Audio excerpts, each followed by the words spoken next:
నమస్తే. భారతీయులు ఎక్కువగా చైనా వస్తువులపైనే ఆధారపడుతున్నారు. ఇంట్లో ఉపయోగించే చిన్న చిన్న వస్తువులు, మగ్, బకెట్, సోప్ బాక్స్ ఇలాంటివి కొనుగోలు చేయడానికి చైనా వస్తువులపైనే ఆధారపడుతున్నారు. మన దేశంలో ఏ పండగ వచ్చినా అందుకు ఉపయోగించే చాలా వస్తువులను చైనా తయారు చేస్తోంది. నెయిల్ కట్టర్లు, బ్లేడ్లు, దీపావళి బాణాసంచాలు, మన పిల్లలు ఎగరేసే పతంగులకు మాంజా దారాలు, హోలీ రంగులు, సెల్ ఫోన్లు, మన జాతీయ పతాకాలు, ఎలక్ట్రికల్ ఉపకరణాలు, రసాయనాలు, యంత్రాలు, బాయిలర్లు, స్టీలు ఉత్పత్తులు, అలాగే ప్లాస్టిక్ వస్తువులు, ఎరువులు, విద్యుత్తు, వాహన విడిభాగాలు, ఫర్నిచర్, పరుపులు, దుప్పట్లు, ప్యాకింగ్ వస్తువులు, బొమ్మలు, పాదరక్షలు ఇలా ఇవన్నీ చైనా నుంచే వస్తున్నాయి. చౌక ధరలకు చైనా వస్తువులు చాలా ఫేమస్. 5, 10, 20 రూపాయలు కూడా చైనా వస్తువులు దొరుకుతాయి. పేద మధ్యతరగతి వర్గాల నుంచి మన దేశంలో చైనా బజార్లకు చాలా ఫాలోయింగ్ ఉంది. దీంతో భారత మార్కెట్ను చైనా వస్తువులు ముంచెత్తుతున్నాయి. చైనా వస్తువులను కొనడానికి ఎక్కువగా ఆసక్తి చూపుతూ ఉండడంతో ఎన్నో రకాల వస్తువులను దొడ్డిదారులు మన దేశంలోకి కుమ్మరిస్తోంది డ్రాగన్ కంట్రీ. దీంతో దేశీయ పరిశ్రమలకు సమస్యలు ఎదురవుతున్నాయి. చైనా తమ ఉత్పత్తులను మన దేశంలో కుమ్మరించడం కొత్తేమీ కాదు. కానీ ఇటీవల నేరుగా కాకుండా ఆగ్నేయ ఆసియా దేశాల నుంచి పంపిస్తోంది. ప్రధానంగా థాయిలాండ్, వియత్నాం, మలేషియా, కాంబోడియా దేశాల ద్వారా చైనా కంపెనీలు మన దేశానికి ఎన్నో రకాల వస్తువులను పంపుతున్నాయి. ఈ క్రమంలోనే దేశ ప్రజలు విదేశీ ఉత్పత్తుల వినియోగాన్ని తగ్గించి స్వదేశీ వస్తువులను ప్రోత్సహించాలని ప్రధాని నరేంద్ర మోదీ మరోసారి పిలుపునిచ్చారు. భారత మార్కెట్లను పెద్ద ఎత్తున ముంచెత్తుతున్న చైనా ఉత్పత్తులకు చెక్ పెట్టాలి. వినాయకుడి విగ్రహాలను సైతం ఇతర దేశాల నుంచి తెచ్చుకుంటున్నామంటే విదేశీ ఉత్పత్తులపై ఎంతలా మనం ఆధారపడుతున్నామో అర్థమవుతోంది. కొన్ని సంవత్సరాలుగా పండుగ విక్రయాల్లో విదేశీ వస్తువులదే ఆధిపత్యం ఉంటుంది. ఇది స్థానిక కళాకారులు, తయారీదారులపై ప్రభావం చూపిస్తోంది. చైనా మన మార్కెట్లోకి చౌకగా వస్తువులను దిగుమతి చేస్తూ ఉండడంతో సామాన్య, మధ్యతరగతి వర్గాలు ఎక్కువగా వాటిపైనే మక్కువ చూపిస్తున్నారు. చైనా అనగానే ఒక శత్రు దేశంగా ముద్ర వేయడం కామన్.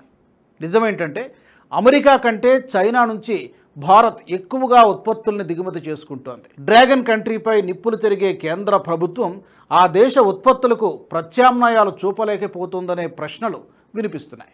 సిగరెట్ లైటర్ మొదలుకొని సూదుల ప్యాకెట్ వరకు అన్నీ చైనా నుంచే దిగుమతి అవుతున్నాయి. అవే ఉత్పత్తుల్ని భారత్లో తయారు చేస్తే ఉత్పాదక వ్యయం ఎక్కువై ఆ వస్తువుల ధర ఎక్కువ నిర్ణయించాల్సి వస్తోంది. అందుకే భారతీయ కంపెనీలు అలాంటి వస్తువుల్ని అంత తక్కువ ధరకు తయారు చేయలేకపోతున్నాయి. చైనాలో జనాభా ఎక్కువ, తక్కువ వేతనాలకే కార్మికులు దొరుకుతారు. పైగా అక్కడ క్లస్టర్ల పారిశ్రామికీకరణ ఉంది. ఏ ఉత్పత్తి తయారు చేసినా అది మొత్తం ప్రపంచం కోసం తయారు చేస్తోంది. అందువల్ల భారీగా ఉత్పత్తి చేపట్టడం ద్వారా ఉత్పాదక వ్యయాలు చాలా తగ్గిపోతున్నాయి. దాంతో చవకగా ఉత్పత్తి జరిగిపోతోంది. పైగా చైనా వాడే ప్లాస్టిక్లో ఎక్కువ భాగం రీసైక్లింగ్దే. ప్రపంచ దేశాల చెత్తను చైనా కంపెనీలు కొనుగోలు చేసి రీసైక్లింగ్ ద్వారా తక్కువ ఖర్చుతో ఉత్పత్తులను తయారు చేస్తున్నాయి. చైనా ఉత్పత్తుల్లో క్వాలిటీ కంటే క్వాంటిటీకే ప్రాధాన్యత ఉంటుంది. అందుకే చైనా ఉత్పత్తులకు బ్రాండ్ వాల్యూ ఉండదు. మరి వాటినే ప్రజలు ఎందుకు విపరీతంగా కొంటున్నారంటే సామాన్య ప్రజలు ఏదైనా వస్తువు కొనేటప్పుడు అది చైనాదా లేక భారత్దా అనేది చూడరు. దాని ధర ఎంత అనేది మాత్రమే చూస్తారు. ఏ వస్తువు ధర తక్కువ ఉందో, సామాన్య మధ్యతరగతి బడ్జెట్లో ఏ వస్తువు ఉంటుందో అదే కొనుక్కుంటున్నారు.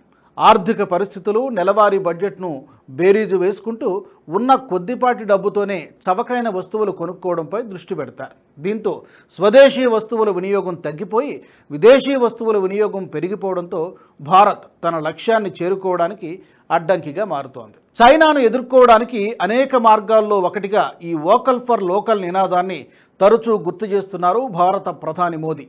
ఇప్పుడు కూడా మరోసారి దేశ ప్రజలకు ఆయన పిలుపునిచ్చారు.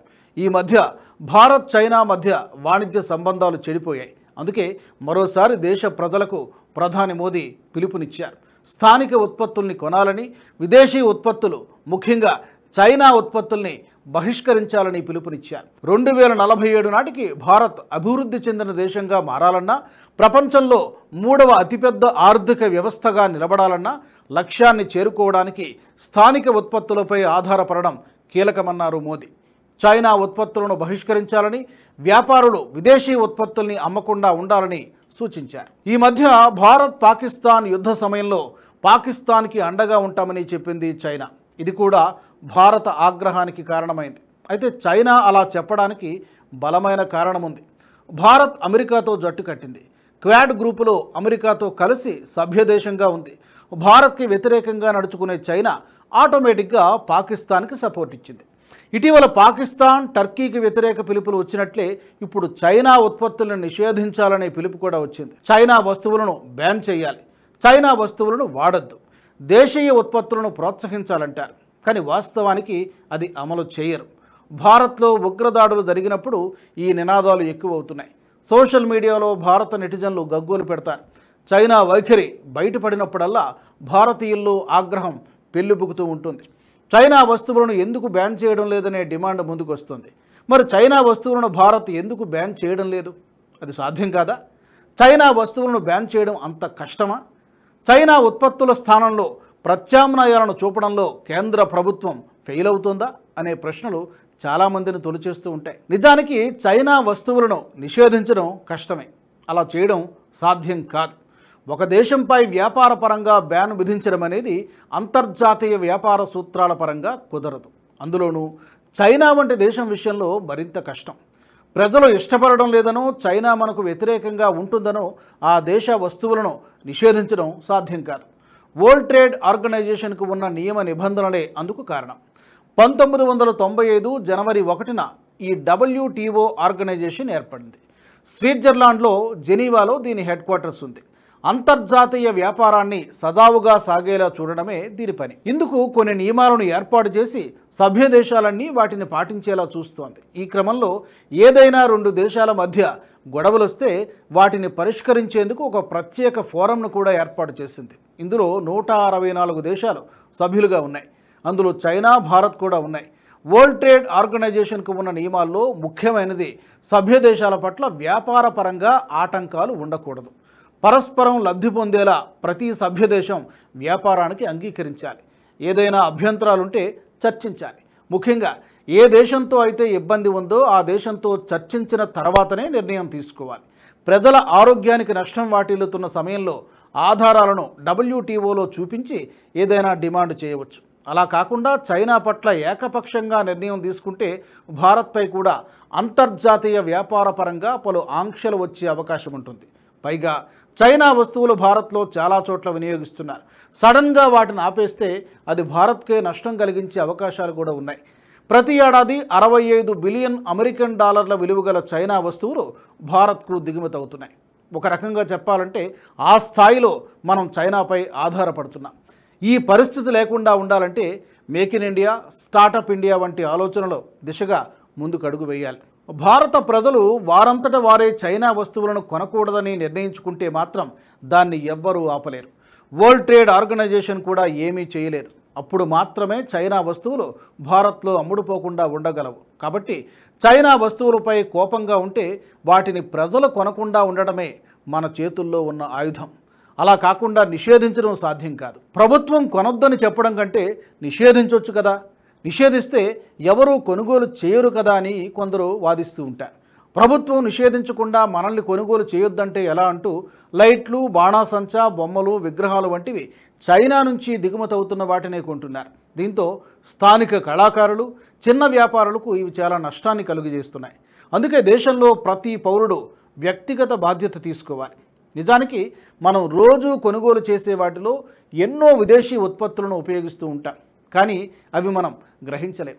భారత్ ఎదుగుదల సమిష్టి ప్రయత్నం మీద ఆధారపడి ఉంది. మనం మన దేశాన్ని కాపాడాలంటే, భారతదేశాన్ని నిర్మించాలంటే, భారత్ను అభివృద్ధి చేయాలంటే ఆపరేషన్ సింధూర్ సాయుధ దళాల బాధ్యత మాత్రమే కాదు, 140 కోట్ల మంది భారతీయుల కర్తవ్యమని, అందుకే విదేశీ ఉత్పత్తులను వినియోగించొద్దని ప్రధాని మోదీ పిలుపునిచ్చారు.